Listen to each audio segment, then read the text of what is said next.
Matthieu chapitre 25. Alléluia. Matthieu chapitre 25. Et on va lire un passage qui nous est familier. On appelle d'habitude ce passage-là la parabole des 10 vierges. Amen. Matthieu chapitre 25, à partir du verset 1, et on va lire vraiment la parabole, c'est vrai que 13 versets. La Bible dit alors: le royaume des cieux sera semblable à 10 vierges qui, ayant pris leur lampe, allèrent à la rencontre de l'époux. 5 d'entre elles étaient folles et 5 sages. Les folles, en prenant leur lampe, ne prirent point d'huile avec elles. Mais les sages prirent avec leur lampe de l'huile dans des vases. Comme l'époux tardait, toutes s'assoupirent et s'endormirent. Au milieu de la nuit, on cria: voici l'époux, allez à sa rencontre. Alors toutes ces vierges se levèrent et préparèrent leur lampe. Les folles dirent aux sages: donnez-nous de votre huile, car nos lampes s'éteignent. Les sages répondirent: non, il n'y en aura pas assez pour nous et pour vous. Allez plutôt chez ceux qui en vendent et achetez-en pour vous. Pendant qu'elles allaient en acheter, l'époux arriva. Celles qui étaient prêtes entrèrent avec lui dans la salle des noces, et la porte fut fermée. Plus tard, les autres vierges vinrent et dirent: Seigneur, Seigneur, ouvre-nous. Mais il répondit: je vous le dis en vérité, je ne vous connais pas. Veuillez donc, puisque vous ne savez ni le jour ni l'heure. Alléluia. Avec l'aide du Seigneur, je veux prêcher sur ce message. Veuillez et vous serez sauvés. Amen. Veuillez et vous serez sauvés. Tout en votre voisin, dis-lui: veillez et vous serez sauvés. Alléluia. On va élever nos voix vers le Seigneur. Père Céleste, nous venons ce matin encore une fois pour te dire merci. Merci pour tout ce que tu as fait et merci pour tout ce que tu vas faire. Alors, Papa, que nous allons prêcher la parole de Dieu. Papa, donne-moi le prédicateur de prêcher cette parole exactement comme tu veux que ton peuple l'entende aujourd'hui.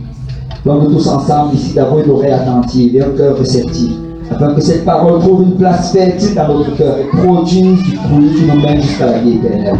Père, nous ne voulons pas être ceux-là qui écoutent la parole, mais nous voulons être ceux qui l'écoutent et la mettent en pratique. Seigneur, touche chacun de tes enfants aujourd'hui par la puissance de ton esprit. Seigneur, c'est en ton saint nom que nous avons prié. Que l'Église de Dieu peut dire: au nom de Jésus. Au nom de Jésus.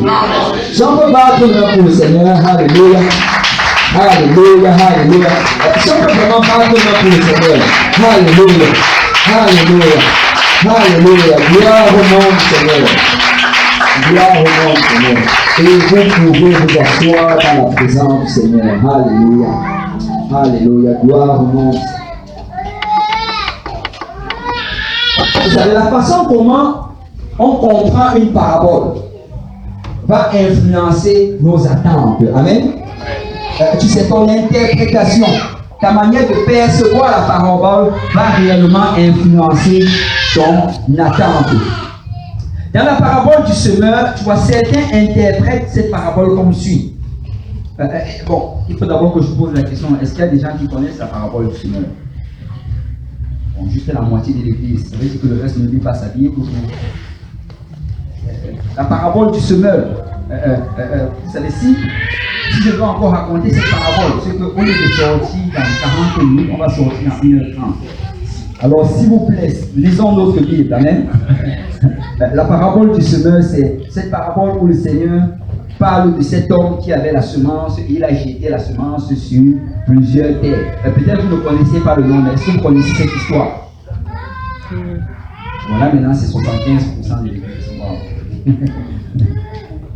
Mais la Bible dit qu'il a jeté la semence et une partie de la semence est tombée sur cette terre le long du chemin, une terre qui était dure. Et parce qu'elle était dure, la semence n'est pas rentrée. Les oiseaux du ciel sont venus et l'ont mangé. La deuxième partie est tombée sur cette terre qui était rocailleuse, il y avait des rochers dessus. Et la Bible dit que la semence a pris, mais alors qu'elle allait sortir, à cause des rochers, à cause de l'encombrement, elle n'a pas pu produire.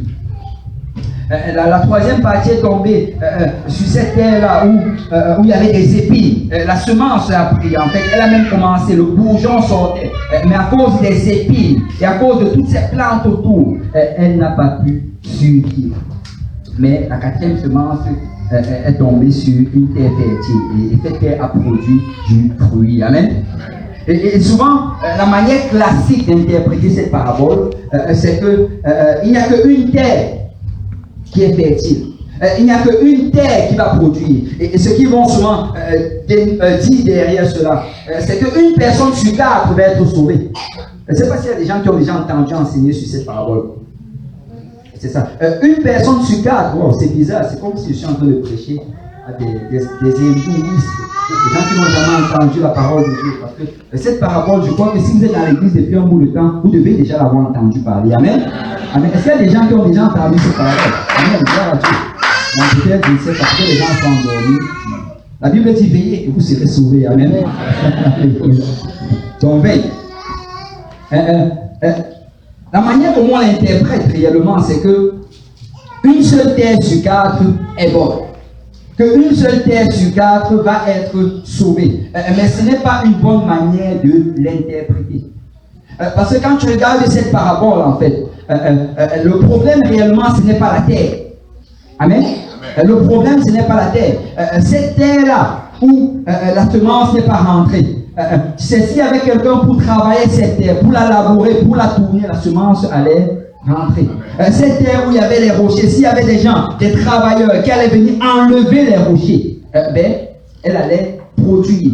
Où il y a les épines, si quelqu'un venait et commençait à arracher ces épines et s'en débarrasser, elle allait ultimement produire. Donc le problème, ce n'est pas la terre, mais le problème, c'est le manque de travailleurs. Amen.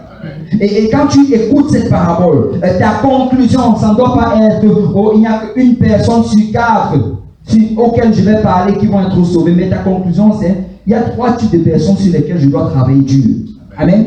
Il y a des gens avec qui je dois faire un peu plus d'efforts, des gens que je dois encore aller chercher, des gens à qui je dois encore aller appeler. Peut-être, je ne sais pas, leur offrir à manger, mais je dois faire quelque chose pour qu'ils reçoivent cette semence. Amen. Et réellement, la manière comment nous percevons la parabole va influencer nos actions et nos attentes. Et cela n'est pas différent dans la parabole des 10 vierges. Il y a une manière classique de raconter cette parabole. Et si vous me permettez aujourd'hui, nous allons essayer de la voir sur un autre point de vue. Amen. Nous allons essayer de la comprendre d'une manière un peu plus profonde.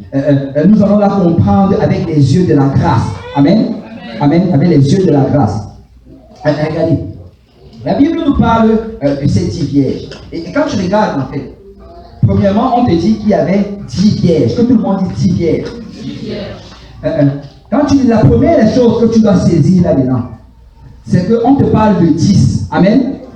Vous savez, 10, en fait, c'est le nombre de la loi. Amen. Les 10 commandements. Quand on te parle des 10, des gens souvent, quand ils vont interpréter ce passage, ils vont dire, oh oui, les 10 vierges, ça représente toutes les églises dans le monde. Mais permettez-moi de vous dire ce matin que non, ça ne représente pas toutes les églises dans le monde. Ça représente les églises qui sont basées sur la parole de Dieu. Les églises qui enseignent la doctrine apostolique. Les églises, en fait, qui sont édifiées sur le fondement des apôtres et des prophètes. Donc Jésus-Christ, lui seul, est la pierre angulaire. Et ce n'est pas toutes les assemblées qui font partie de l'église. Amen. Ce n'est pas toutes les assemblées qui font partie de l'église. Écoute, ce n'est que ceux-là qui enseignent la doctrine des apôtres. Ce n'est que ceux-là qui enseignent le baptême au nom de Jésus-Christ. Le baptême du Saint-Esprit et la sanctification. Il faut la doctrine des apôtres. Amen. Et Paul a dit ceci, que même si un ange vient vous donner un autre évangile, qu'il soit anathème. C'est important de savoir quel évangile tu écoutes. C'est important de savoir quelle doctrine à laquelle tu as cru.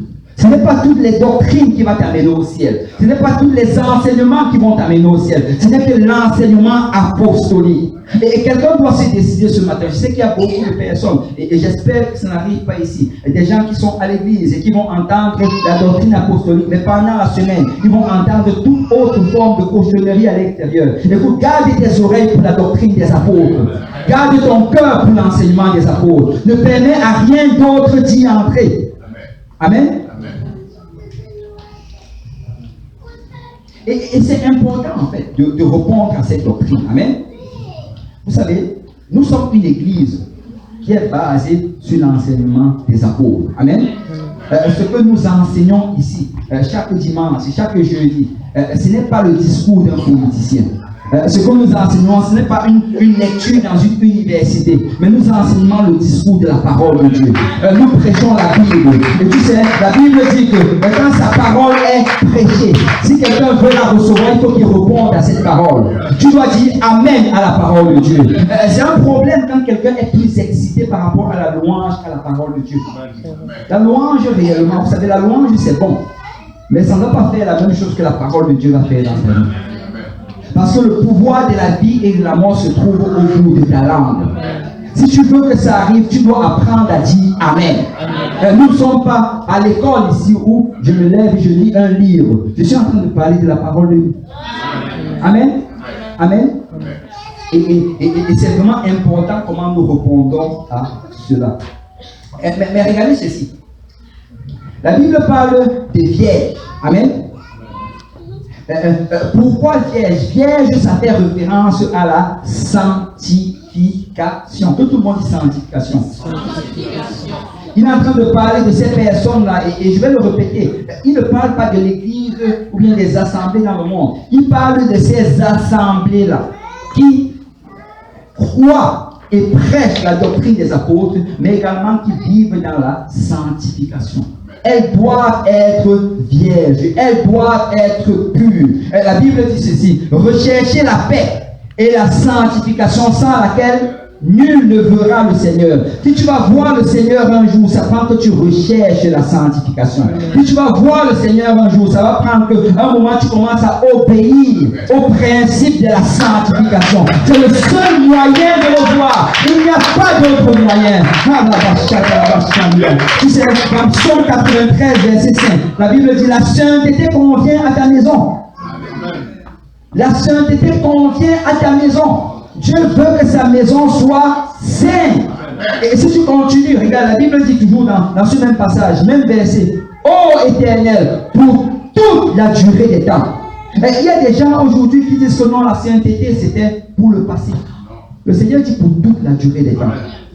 Aussi bien dans le passé que dans le présent. Et si le Seigneur tarde, ce sera dans le futur. C'est le principe de Dieu ne change pas. Parce qu'il est le même hier, aujourd'hui et éternellement. Ce que Jésus a aimé du temps des apôtres, il aime encore en ce temps-ci. Ce qu'il a aimé du temps de nos anciens, il aime encore en ce temps-ci. Et pour le monde change, mais Dieu ne change pas. Et si tu veux être agréable à Dieu, ça va prendre d'une manière ou d'une autre, tu t'allies à la parole de Dieu. Amen. Et quand tu regardes dans ce passage, la Bible nous dit que quand Jésus, la Bible nous parle de ces 10 vierges qui allaient à la rencontre du Seigneur. Est-ce qu'il y a quelqu'un, je parle beaucoup de paraboles aujourd'hui, mais je crois que la plupart vont les écouter. Et quand les gens entendent parler de la parabole des conviés, ceux qui sont invités aux noces, il y a plus de personnes. Alléluia. Mais la parabole des conviés, la Bible dit que quand le maître arrive dans la salle de noces, et il se promène, il voit une personne qui n'est pas habillée d'une manière convenable pour les noces. Qu'est-ce que la Bible dit qu'il fait? C'est ça. Il demande à ce qu'on prenne cette personne, on la met dehors où il y a des cris et des grincements de dents. Donc, Jésus regarde la manière comment nous nous habillons. Jésus regarde la manière comment nous nous tenons. Tu sais, l'apparence extérieure est importante aux yeux du Seigneur. Et les choses que nous prêchons, ce n'est pas la doctrine de l'église pentecôtiste unie, mais ça vient de la parole de Dieu. Ça vient de la Bible. Et c'est ce que Jésus a déclaré. Amen. Amen. Mais la Bible nous dit ici, dans le prochain verset, verset 2, que 5 étaient folles et 5 étaient sages. Que parmi ces vierges, il y avait 5 qui étaient folles et 5 sages. Bon. On peut commencer à spéculer pourquoi l'une ou l'autre était folle ou bien pourquoi l'une ou l'autre était sage.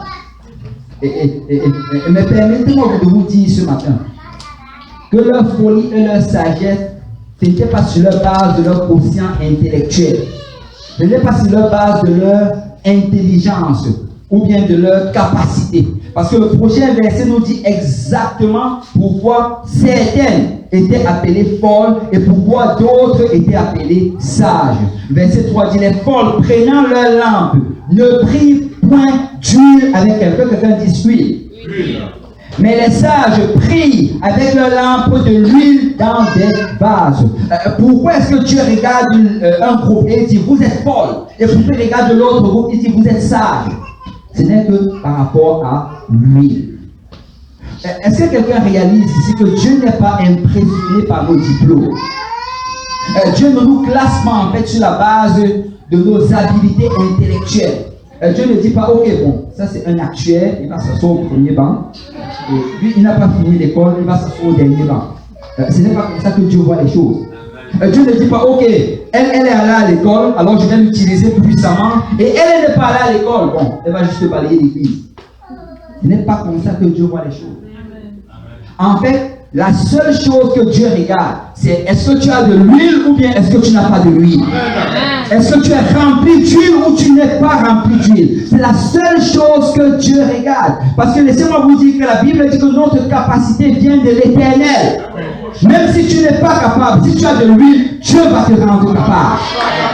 Et tu n'as pas besoin de la sagesse de ce monde. Tu n'as pas besoin de l'intelligence de ce monde. Tout ce que tu as besoin, c'est de l'huile.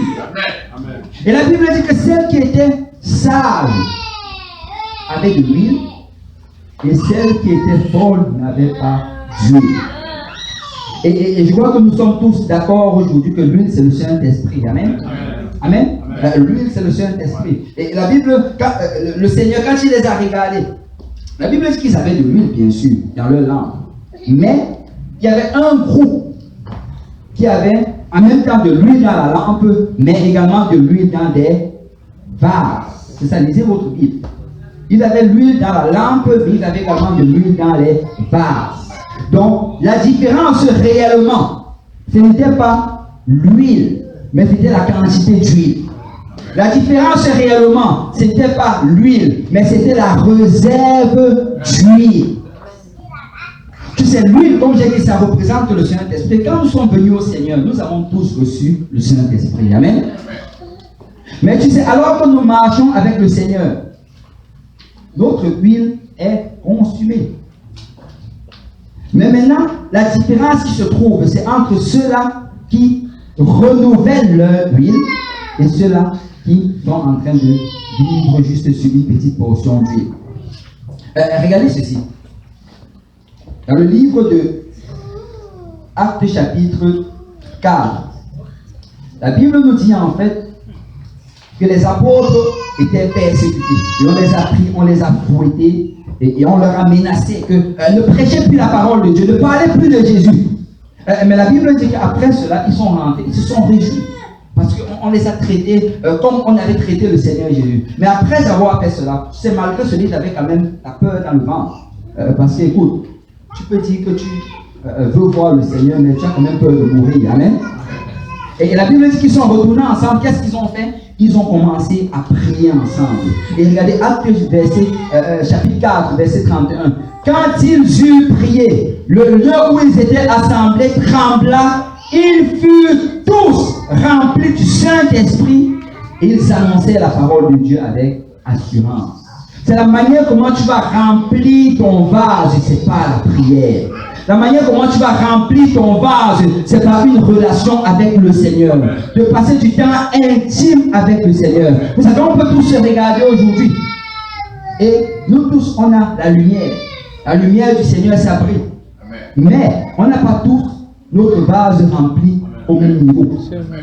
On n'a pas tous en fait la même quantité d'huile. Regarde, et c'est ça vraiment c'est le gros problème en fait à l'église apostolique aujourd'hui. C'est le très gros problème. Parce qu'on va venir ensemble, on va danser ensemble, on va crier ensemble, on va sauter ensemble. Et là, quand tu vas regarder toute l'église, tu vas te dire, oh, tout le monde a la lumière. Mais ce n'est pas tout le monde qui a la même quantité d'huile. Et vous savez, la grosse différence avec cela, c'est quoi? Et permettez-moi de vous dire qu'il y a une grosse différence. Parce que tu peux venir et tu danses pour le Seigneur, tu cries pour le Seigneur sans avoir prié. Peut-être ça fait une semaine que tu n'as pas prié, mais tu vas danser même plus que les autres, tu vas célébrer même plus que les autres. Et le pasteur va regarder, et les frères et les sœurs vont regarder. On va se dire que waouh, elle est vraiment en feu pour le Seigneur. Mais tu sais quoi? Dieu voit. Il sait si tu as de l'huile ou si tu n'as pas d'huile. Dieu ne regarde pas comme l'homme regarde. Dieu regarde ce qu'il y a dans le cœur. Et il sait si tu étais avec lui. Il sait si tu as prié. Et je viens vraiment exhorter quelqu'un ce matin. Tu dois remplir ton vase d'huile. Remplis ton vase d'huile chaque matin. Remplis ton vase d'huile chaque jour. Ce vase doit être rempli. Parce que c'est ça qui fait la différence. C'est ça qui fait la différence. Je vais poser une question ce matin. D'après vous, quel est réellement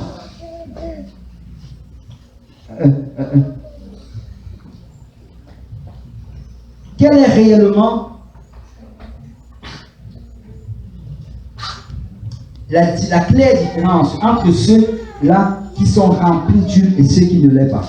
Quelle est réellement la vraie différence entre celui-là qui prie et celui qui ne prie pas? Celui qui est rempli du Saint-Esprit et celui qui ne l'est pas. Quelle est réellement la différence? Il y a un mot-clé par rapport à cela. Est-ce qu'il y a quelqu'un qui a une idée? Oui. Oui, vas-y, essaie.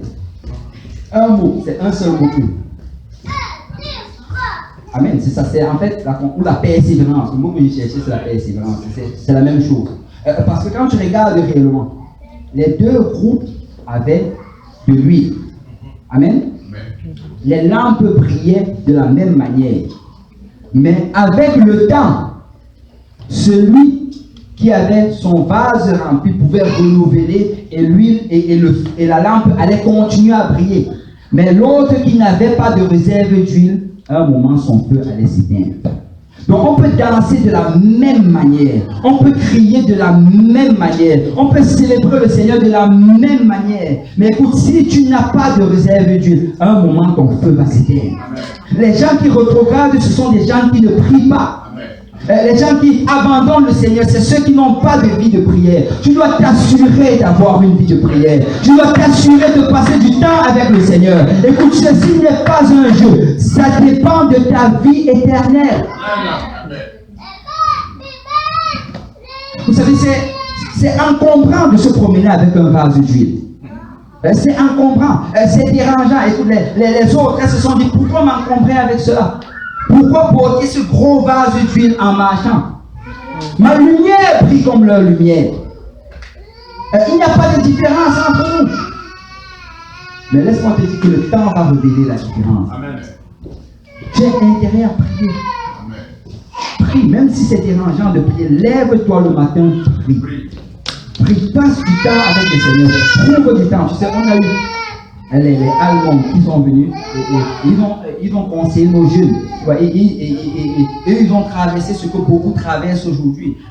Les mamans, par exemple, qui sont à la maison avec les enfants, ce n'est pas facile de s'occuper des enfants. Parce que quand tu te réveilles le matin, souvent avant que tu ne te réveilles, l'enfant est déjà réveillé. Et là, tu vas courir toute la journée à t'occuper d'eux. Mais tu sais, ce qu'elle a donné comme conseil aux mamans, c'est qu'écoute, quand tu te réveilles, même si tu n'as pas eu le temps de prier et que l'enfant s'est réveillé avant toi, prie en t'occupant de l'enfant. Au lieu de mettre n'importe quelle poubelle sur YouTube, prie en t'occupant de l'enfant. Parle à Dieu, loue le Seigneur. C'est le Seigneur en t'occupant de ton enfant.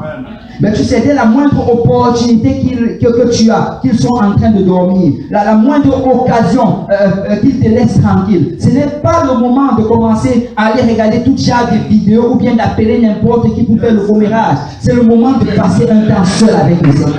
C'est le moment de dire, Seigneur, merci pour ce temps que tu me donnes. Merci pour cette opportunité. Je vais rester dans ta présence. Alléluia. Parce qu'il faut remplir son vase d'huile. Amen. Il faut remplir son vase d'huile. Et la Bible nous dit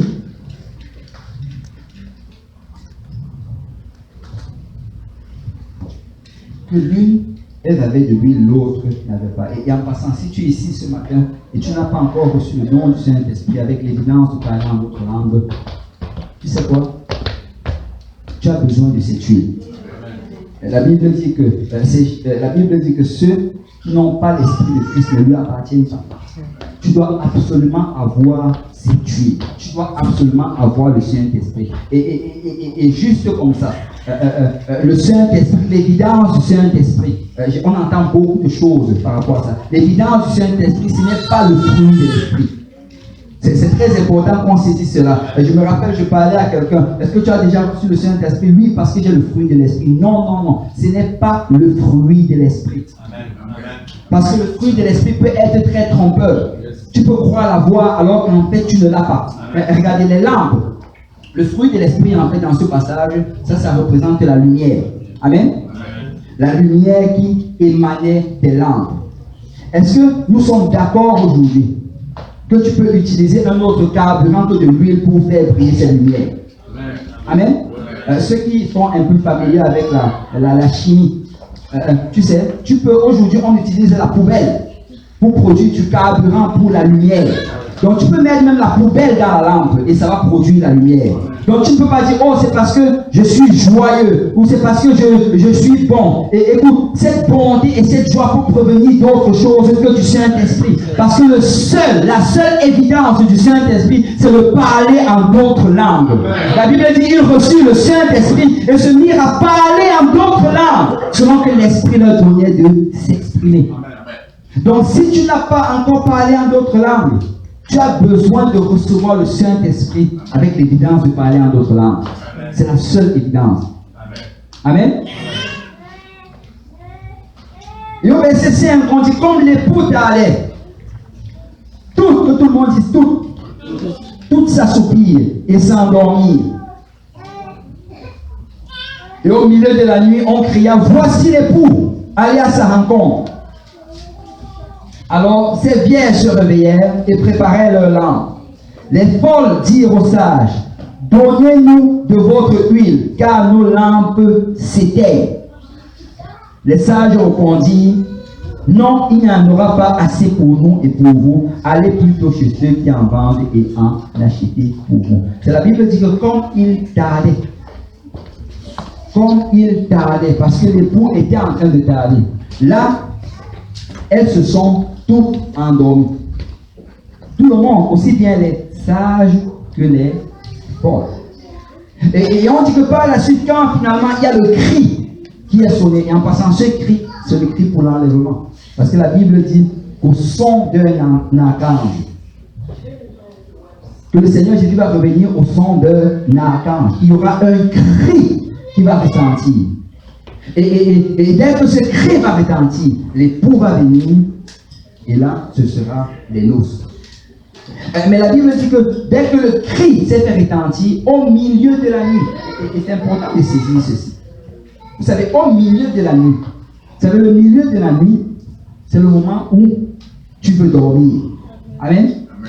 Le milieu de la nuit, ce n'est pas le moment où tu as envie de prier. Amen. Est-ce qu'il y a des gens qui mettent leur alarme ici au milieu de la nuit pour prier? À minuit, non, c'est très rare. Parce que le milieu de la nuit, c'est le moment où le sommeil est le plus doux. Mais la Bible dit que c'est au milieu de la nuit que le Seigneur va revenir. Bon, je ne suis pas en train de dire forcément que ça va être à minuit, parce qu'on est d'accord qu'il y a l'heure ici au Canada, ce n'est pas la même heure qu'en Chine. Amen. Mais ce qu'il est en train de dire par là, que ça va être le moment où réellement tu ne vas pas t'y attendre. Ça va être le moment où, peut-être ce jour-là, je ne sais pas si ce sera un dimanche, peut-être c'est le dimanche où tu auras le moins envie de venir à l'église. Peut-être ça va être le jour où peut-être tu seras trop occupé et tu vas te lever le matin, tu n'auras pas envie de prier. Tu veux juste courir, faire tes occupations. Mais la Bible dit que c'est au milieu de la nuit. Amen.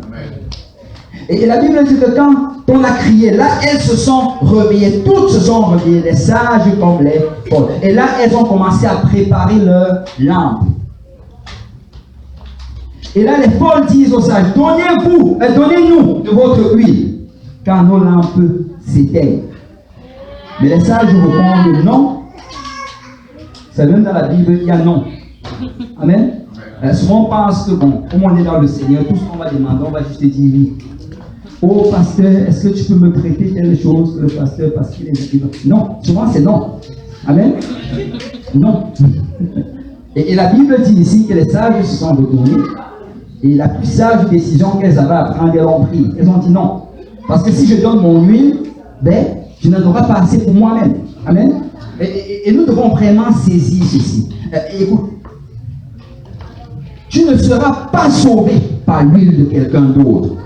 La chose la plus stupide que j'ai déjà entendue, ça c'était quand j'étais encore à l'école, j'évangélisais quelqu'un. Et là, la personne me dit, écoute, moi je n'ai pas besoin de venir à l'église, je n'ai pas besoin de servir le Seigneur. Je regarde, je dis, mais comment ça? Il dit que parce que depuis que je suis petit, ma mère prie pour moi et elle n'a pas arrêté de prier pour moi. Écoute, la prière de ta mère ne va pas te sauver. La prière de ton pasteur, est-ce qu'on prie pour vous? Oui, on prie pour vous, mais ça ne va pas vous sauver. La prière, c'est uniquement pour que Dieu vous influence, pour que Dieu vous attire. Mais si tu vas être sauvé, c'est parce que tu aurais décidé d'être sauvé. Si tu vas être sauvé, c'est parce que tu as décidé de servir le Seigneur par toi-même et d'aller chercher ta propre huile. Et elles disent non, je n'ai juste assez d'huile que pour moi. Et là, on dit que les folles se lèvent et elles courent pour aller acheter de l'huile.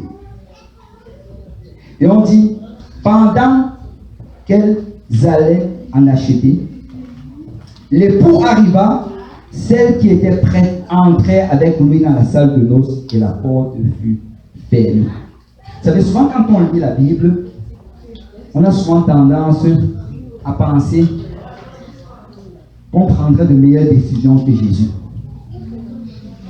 On a souvent tendance à penser que bon,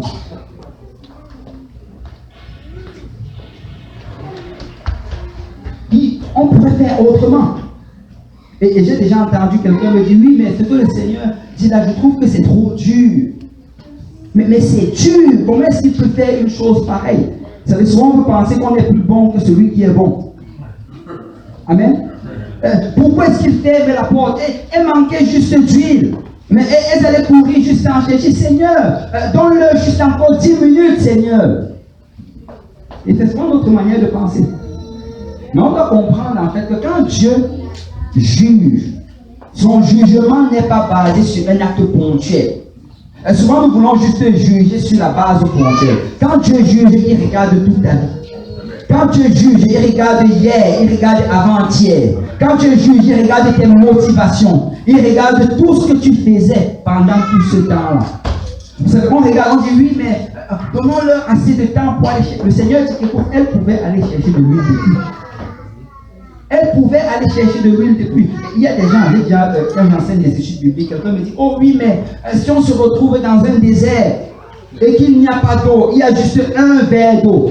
Mais est-ce que la personne va manquer le paradis à cause de l'immersion? On peut juste lui verser un peu d'eau sur sa tête. Comme ça, il sera sauvé. C'est la meilleure chose à faire. Je l'ai dit souvent. La meilleure chose pour cette personne, c'est juste de boire cette eau parce qu'il est dans le désert. Parce qu'il ne sera pas sauvé. Parce que Dieu ne regarde pas juste le moment qu'il est dans le désert. Quand il n'était pas dans le désert, qu'est-ce qu'il faisait? Il y avait de l'eau avant le désert. Amen. Mais nous voulons juste regarder ce moment précis où il se trouve. Mais Dieu ne regarde pas juste ce moment précis. Et quand tu regardes en fait ici, la Bible dit que quand elles reviennent, Jésus avait fermé la porte et il a décidé de ne pas l'ouvrir. Et si tu veux vraiment comprendre ce qui se passe derrière ce passage, si tu lis les prochains versets, on dit, plus tard, les autres vierges vinrent et disent, Seigneur, Seigneur. Où est-ce qu'on entend Seigneur, Seigneur? Où il dit, c'est ça. Où il vient et dit, Seigneur, Seigneur, n'avons-nous pas chassé les démons en ton nom? N'avons-nous pas prophétisé en ton nom? N'avons-nous pas fait ceci ou cela en ton nom? Mais qu'est-ce que le Seigneur leur répond? Éloignez-vous de moi, vous qui connaissez l'humilité, je ne vous connais pas. Et si tu regardes le verset 12, mais il répondit, je vous le dis en vérité, je ne vous connais pas. En fait, ce que le Seigneur est en train de dire ici, il est en train de dire, pendant tout ce temps, je n'avais pas d'intimité avec vous. Pendant tout ce temps, vous ne me cherchiez pas. Vous n'êtes jamais venu pour remplir votre huile. Vous n'êtes jamais venu me chercher dans l'intimité. Vous étiez peut-être comme les autres avec la lumière, mais on n'avait pas de relation l'un avec l'autre. Donc ce n'est pas surprenant que vous soyez à l'extérieur aujourd'hui. Parce que quand vous deviez être intime, vous n'étiez pas intime. Quelqu'un doit comprendre aujourd'hui. Le Seigneur regarde ce temps d'intimité. Le Seigneur regarde ce temps où tu cherches sa face, où tu lis sa parole, où tu pries, où tu désires le connaître davantage. Ceci n'est pas un jeu. Nous devons avoir une vie de prière pour l'amour de Dieu. Nous devons passer du temps avec le Seigneur. Ceci n'est pas un show. Nous devons le connaître parce qu'il revient pour ceux-là qui le connaissent. Il dit, je ne vous connais pas. Mais regardez le verset 13. Il finit en disant, veuillez donc, puisque vous ne savez ni le jour ni l'heure. Veuillez donc, puisque vous ne savez ni le jour ni l'heure. Vous savez, ça c'est un verset qui m'a beaucoup troublé. Pendant que je lisais, j'étudiais la parole de Dieu, pendant longtemps, je n'ai pas compris ce verset. Je vais vous expliquer pourquoi. Parce que l'interprétation classique de la parabole des 10 vierges, c'est que les 10 vierges, ça représente l'Église. Et l'interprétation classique de cette parabole nous dit que ça veut dire que 50% vont être sauvés. Les 5 sages vont être sauvés, mais les 5 folles vont être perdus. Et pendant longtemps, quand je lisais ce passage, j'arrivais au verset 13 et j'étais en fait troublé. Pourquoi? Parce que là, le maître se lève, il leur dit à tout le monde, veillez donc. Mais aucune des 10 vierges n'a veillé. Amen. Comment il peut demander à l'église de veiller alors qu'il nous dit en fait qu'à la fin, tout le monde va dormir? Je ne sais pas s'il y a quelqu'un qui s'est déjà posé cette question. Comment peut-il demander cela? Le problème en fait dans notre compréhension, c'est parce que nos prémices ne sont pas bonnes. La manière comment nous expliquons la parabole n'est pas bonne.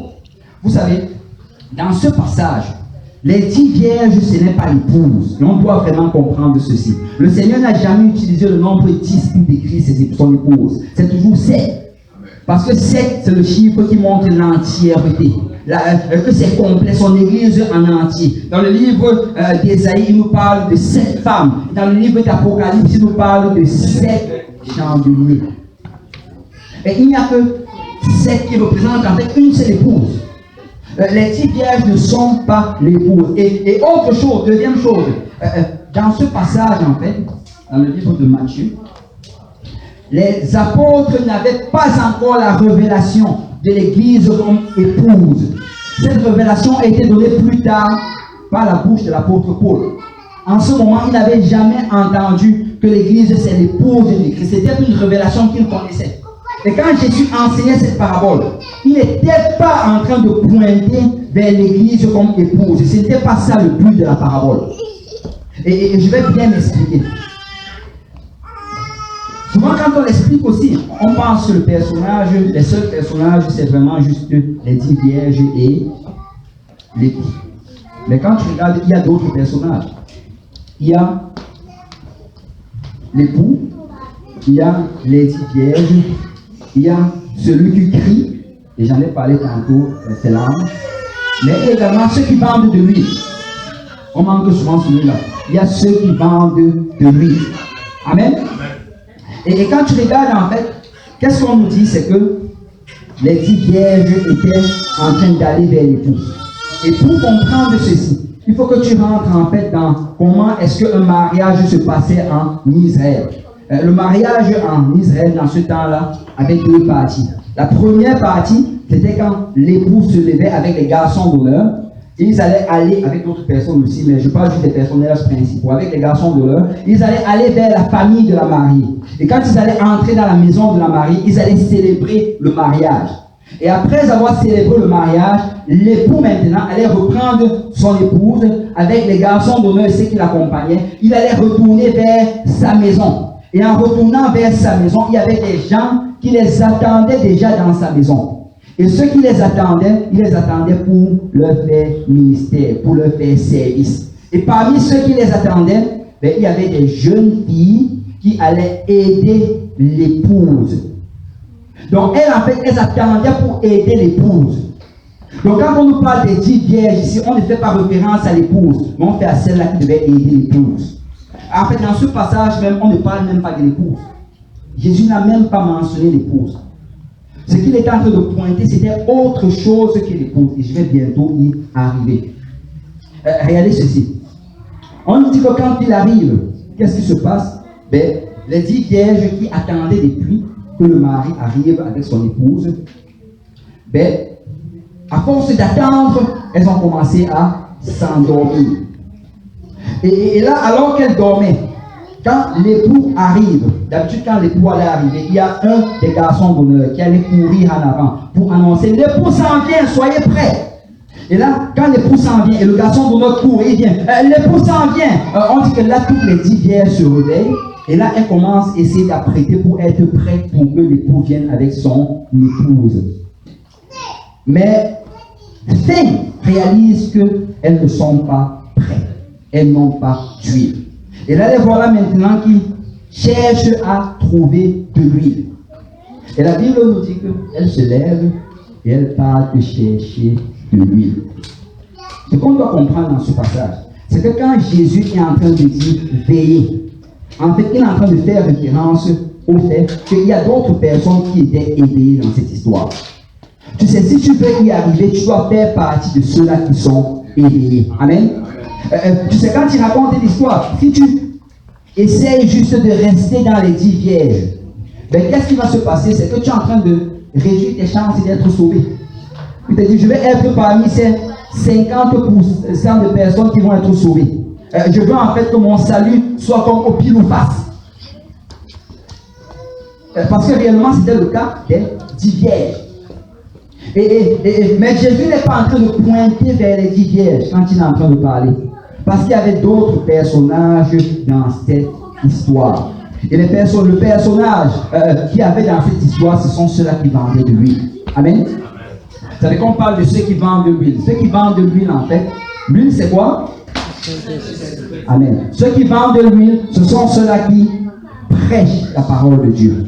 Ce sont ceux-là qui prient pour les gens pour qu'ils reçoivent le Saint-Esprit. Ce sont ceux-là en fait qui enseignent des études bibliques. Ce sont ceux-là qui intercèdent et qui travaillent pour que des gens reçoivent le Saint-Esprit. En passant, quand on parle de vendre de l'huile, nous savons que le Saint-Esprit c'est gratuit. Amen. Mais vous savez, si on dit vendre de l'huile, c'est parce que même si c'est gratuit, ça prend un effort pour aller le chercher. C'est la parole de Dieu est gratuite aujourd'hui. Personne n'a payé pour entrer. Mais ça prenait que tu te lèves chez toi et que tu oublies tes autres activités et que tu t'apprêtes et tu viens dans la maison de Dieu écouter la parole de Dieu. Et la Bible nous dit ici que ceux qui vendent de l'huile, alors qu'ils étaient en train de vendre de l'huile, ben, ils étaient forcément éveillés.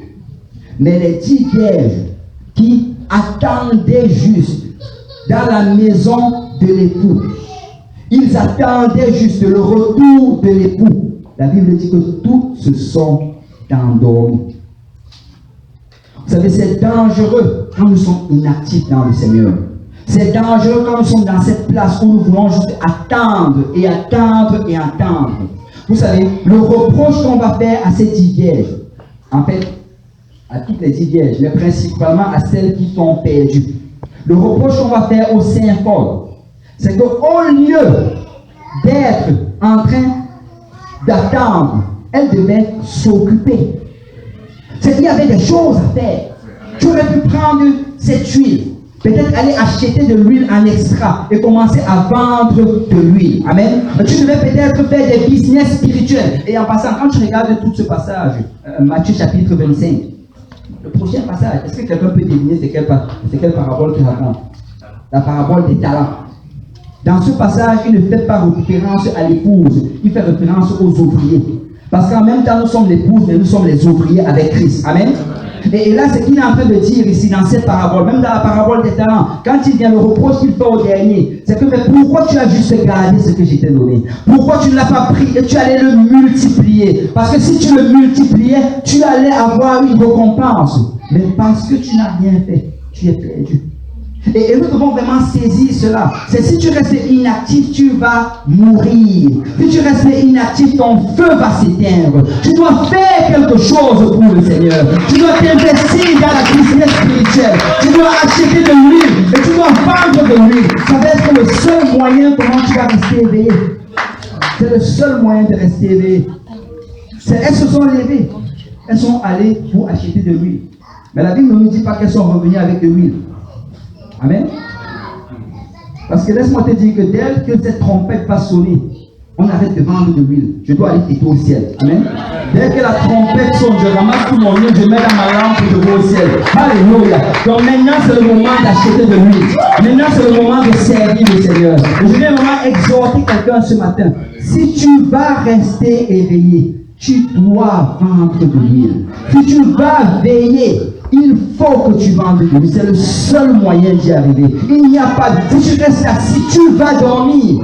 Même si tu pries chaque jour, même si tu jeûnes chaque jour, même si tu... peu importe ce que tu fais, si tu ne vends pas de l'huile, d'une certaine manière, tu vas t'endormir. Tu vas t'endormir. On va se lever tous ensemble.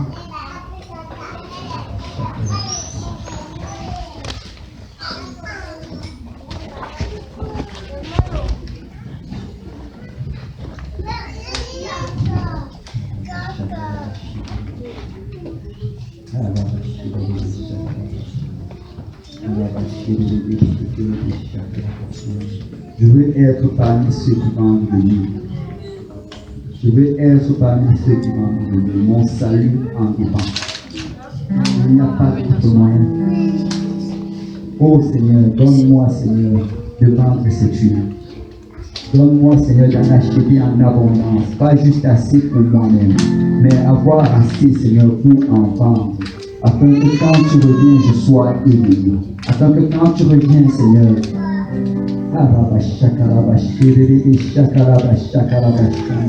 Père, je dois faire partie des noces. Je dois faire partie des noces, Seigneur Jésus.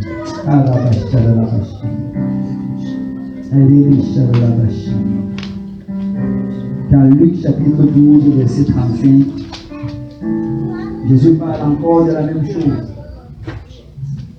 Il dit que vos reins soient sains et vos lampes allumées. Et vous soyez semblables à des hommes qui attendent que leur maître revienne de nous. Et c'est une attente active, n'est pas une attente passive. Parce que ceux qui attendent d'une manière passive vont s'endormir. Afin de lui ouvrir dès qu'il arrivera et frappera. Heureux ces serviteurs que le maître, à son arrivée, trouvera veillant. Que tout le monde dise veillant. Je vous le dis en vérité, il se tiendra. Il les fera mettre à table et s'approchera pour les servir. Il arrive à la deuxième ou à la troisième heure, à la troisième veille. Heureux ces serviteurs qu'il trouve veillant. Sachez-le bien. Si le maître de la maison savait à quelle heure le voleur doit venir, il veillerait et ne se laisserait pas percer sa maison. Vous aussi, tenez-vous prêts, car le Fils de l'homme viendra à l'heure où vous ne pensez pas. C'est quand il va venir à l'heure qu'on ne va pas y penser. Je me suis toujours posé cette question, Seigneur, pourquoi venir à l'heure qu'on ne va pas y penser? Tu sais, parce que Dieu ne veut pas que tu sois en train de le servir à la crainte. Si nous connaissions l'heure à laquelle il allait venir, on allait vivre nos vies peut-être comme bon nous semble. Et là, 3 jours avant son retour, on allait mettre des robes blanches et venir dormir à l'église dans le jeûne et la prière. Mais ça, c'est parce que tu as la crainte dans ton cœur. Mais il ne veut pas que tu saches le jour. Parce qu'il veut que chaque jour, tu ailles juste le chercher. Que chaque jour, tu veux juste passer du temps avec lui. Parce que Seigneur, que tu viennes aujourd'hui ou que tu viennes dans 1000 ans, je veux avoir une relation quotidienne avec toi. Et on dit que quand il a dit cela, verset 41, Pierre lui dit, Seigneur, est-ce à nous ou à tous que tu enseignes cette parabole? Tu sais, quand tu vois cette question que Pierre a posée, Pierre a l'habitude de poser des questions d'une manière impulsive par rapport à ce qui vient d'être dit. C'est Pierre était choqué, il dit, mais tu es en train de dire aux gens de veiller, nous veillons déjà. Nous sommes avec toi depuis on t'accompagne. Mais Pierre n'avait pas compris que juste marcher avec le Seigneur ne suffisait pas. Parce que quand il parle de veiller, il ne parle pas de juste rester éveillé, mais il faut rester éveillé, mais actif. Et il dit au verset 42, le Seigneur dit, quel est donc l'économe fidèle et prudent que le maître établira sur ses gens pour leur donner la nourriture au temps convenable. Le Seigneur dit en fait qu'il t'a établi pour donner la nourriture. Alors que tu reçois la parole de Dieu, tu dois la donner à quelqu'un. Heureux ce serviteur que son maître, à son arrivée, trouvera faisant ainsi. Que le Seigneur nous trouve en train d'enseigner l'étude de Dieu. Que le Seigneur nous trouve en train d'évangéliser, de parler de quelqu'un à Dieu, de parler de Dieu à quelqu'un. Il dit, je vous le dis en vérité, il l'établira sur tous ses biens. Mais si ce serviteur dit en lui-même, mon maître tarde à venir, s'il se met à battre les serviteurs et les servants, ça parle des critiques. Parce que si tu n'es pas en train de travailler pour le Seigneur, à un moment tu vas commencer à critiquer les gens et critiquer les autres.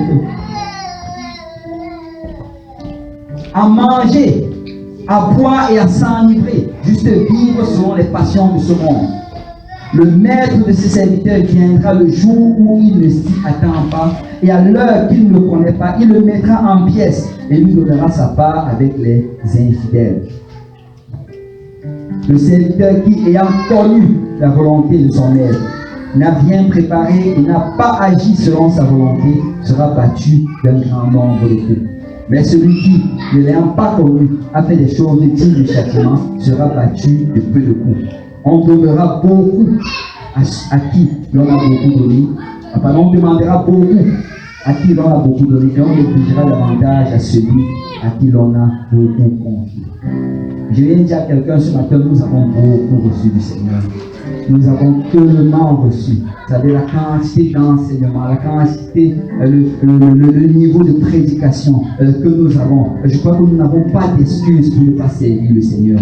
Nous avons assez juste pour sortir dehors et parler à quelqu'un de Dieu. Nous avons assez pour rencontrer n'importe quel théologien à l'extérieur et lui parler de Dieu. Mais ça prend juste que quelqu'un se décide de vendre de l'huile. Ça prend que quelqu'un se décide, écoute, cette huile, je vais l'acheter en abondance. Je vais l'acheter dans la prière, je vais l'acheter dans l'intercession, je vais l'acheter en lisant la parole de Dieu et en étant fidèle dans la maison de Dieu. Mais je vais également la vendre. Je vais la vendre. Alléluia. S'il y a des gens aujourd'hui qui veulent être impliqués dans la vie spirituelle, on va prendre le temps de s'avancer et on va prier.